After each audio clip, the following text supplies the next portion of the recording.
bust a few more myths for us. What should Singapore business people need to know about some of the specific sectors that you've mentioned? Yeah, energy is a region, is a sector in the region which I think is something that has to be considered. You have now deep water finds off of Brazil, which could turn Brazil almost overnight into a mega power on energy, ranking right up there with the likes of the Saudi Arabias of the world, and I'm not exaggerating. And Singapore has deep water drilling technology and finance and energy services and the ability to help Brazil and other countries in the region really exploit those reserves in a very exciting way.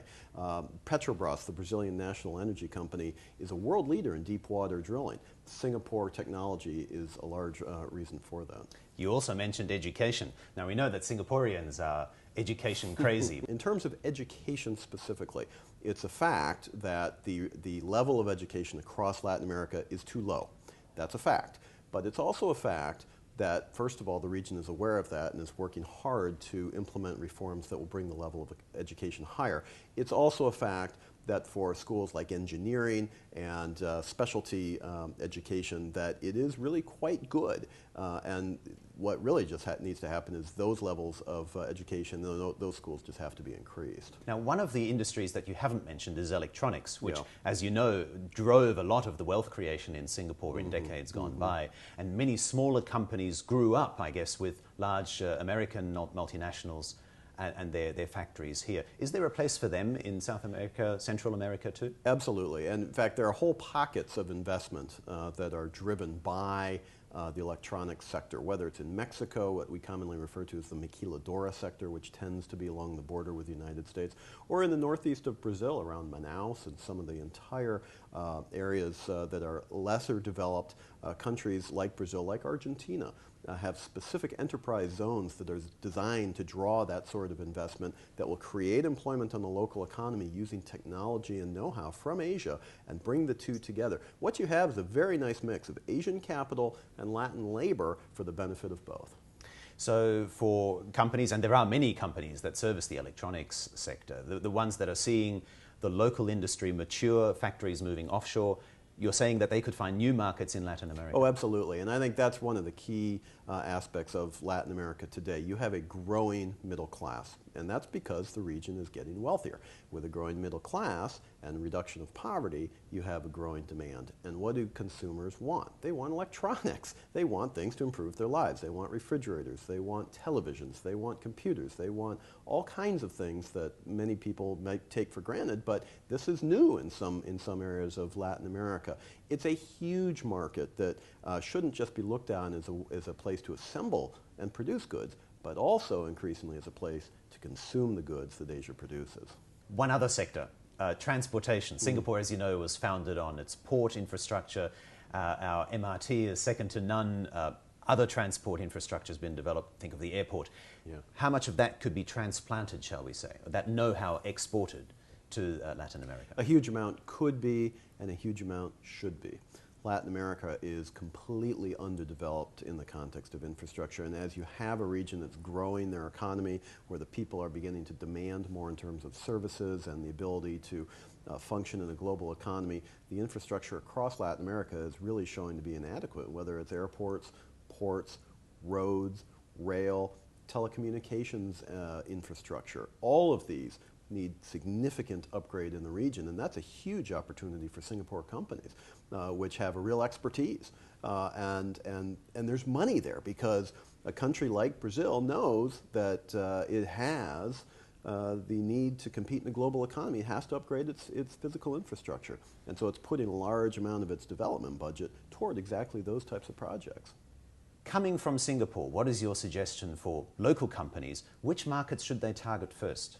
It's a really good question, and I guess you have to break it down in terms of what sector one wants to be in, because each country has different, perhaps, sectors and histories and that sort of thing. Latin America is not homogeneous. Mexico is not Chile. Brazil is not Trinidad and Tobago. Venezuela is not Guatemala.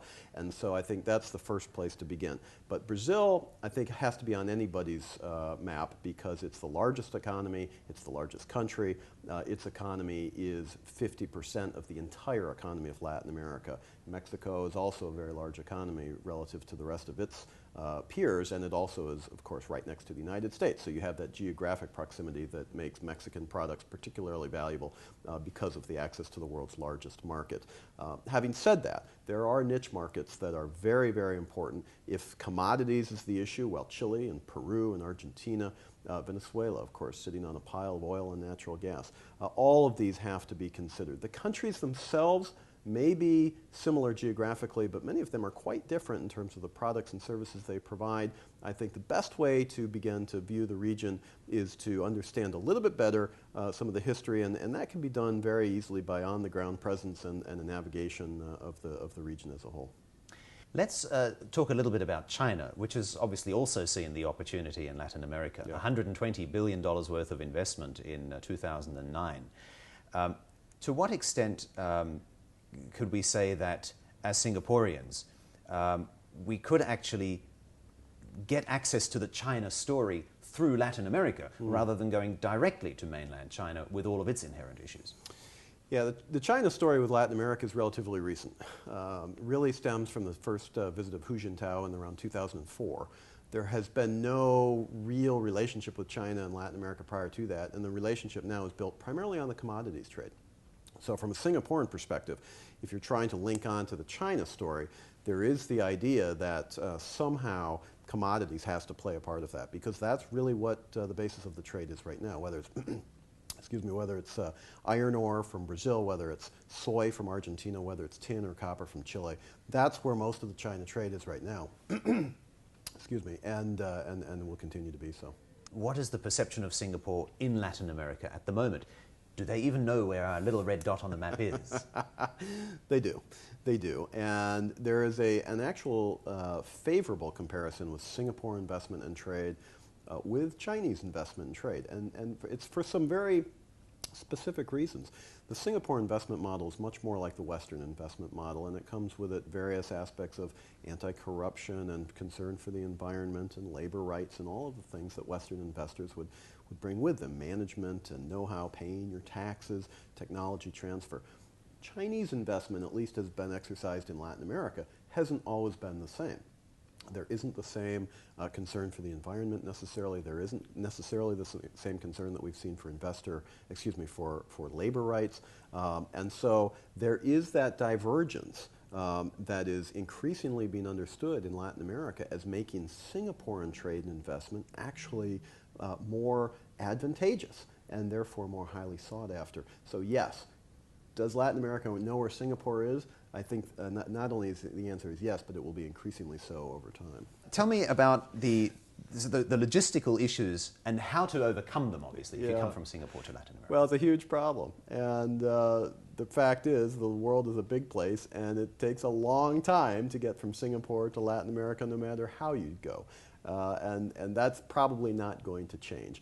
But one could assume that as business links increase, that flight schedules and frequencies are going to improve, and I think that would naturally do much. And it's not just Singaporean businesses going to Latin America, it's also Latin American business leaders coming to Singapore, because that's an equally important part of the equation, and I think as Brazilians, as Chileans, as Peruvians, what have you, find ways to invest in Singapore and the broader Asian region, you're going to have those links increase. But truthfully, I don't know that there's a good way to change the physical distances. I don't think that's possible.